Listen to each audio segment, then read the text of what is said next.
Tonight, I'm gonna have myself a real good time. I feel alive, and the world turning inside out. Yeah, I'm floating around in ecstasy. So stop me.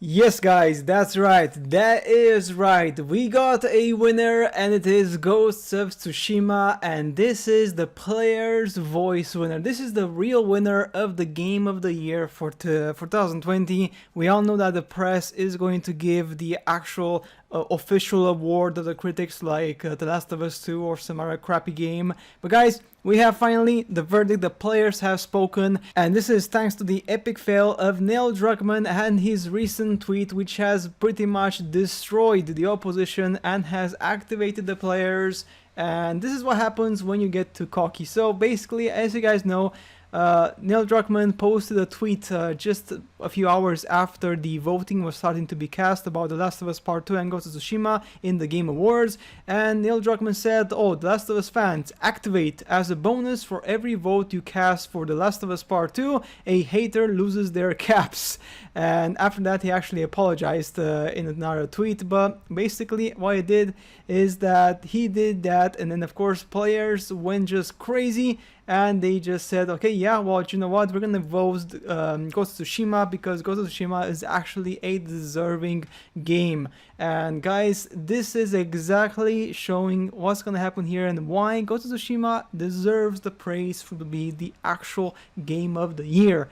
And if you look at like Metacritic, for example, you can see clearly that the press, for example, like in the press, in the critics, they would give this game a must play, but then Ghost of Tsushima has like an 83 score. But however, as you can see, their user score is 9.2, whereas of course Last of Us Part 2 is 5.7. So it's pretty obvious that people know what they want, and obviously many people voted for this game, like in terms of the reviews, because more people kind of like wanted to express their opinion. But nonetheless, guys, this shows that most people enjoyed Ghost of Tsushima.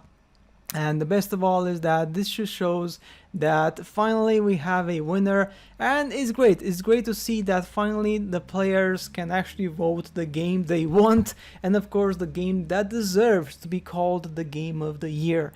Now, for all The Last of Us Part 2 people who love the game, of course, you know, fair enough. I mean, I played the game, but I just could not just enjoy it at all. It was a game about hate. The game wanted you to hate the game, so obviously because of that, it's common sense that people would hate the game, because the way the story was made, I just did not enjoy it whatsoever. Like, I actually dragged myself to the second half of the game just to complete it, because I just could not stand it anymore. The only reason I finished the game is because I wanted to finish the story and just get over with it. But when I started playing Ghost of Tsushima, that was when it was a completely different experience, and I absolutely loved it so much. So kudos to Ghost of Tsushima, kudos to Sucker Punch for making the best game of the year. This is for you guys. Thank you very much for making this amazing game. And for Naughty Dog and Neil Druckmann, this is a lesson for them to learn that if you want to have success with the players, you don't have to make woke content. You have to make content which is of course quality, and not just kind of like lick the boots of the press and try to make content or games which are basically like following the rule of the woke community, because these days it just doesn't make any sense. Players want to play a game which is kind of like to the core and honest game, and not a game which follows any specific agenda. As we all know, The Last of Us Part 2 was very agenda heavy. I'm very sorry if you guys believe that's not the case. Well, everyone has their own opinion. My personal opinion is that the agenda of The Last of Us Part 2 was just ridiculous, whereas Ghost of Tsushima was a game which was pretty much honest in their creation and had no agenda, and it was just pure passion from developers. And this is why the game has earned the prize of the best game of the year for the player's voice, which is the most important voice, because who plays the games? The press or the players? Obviously, the players. That's it guys for today's video, of course. I shall see you in the next one. Bye.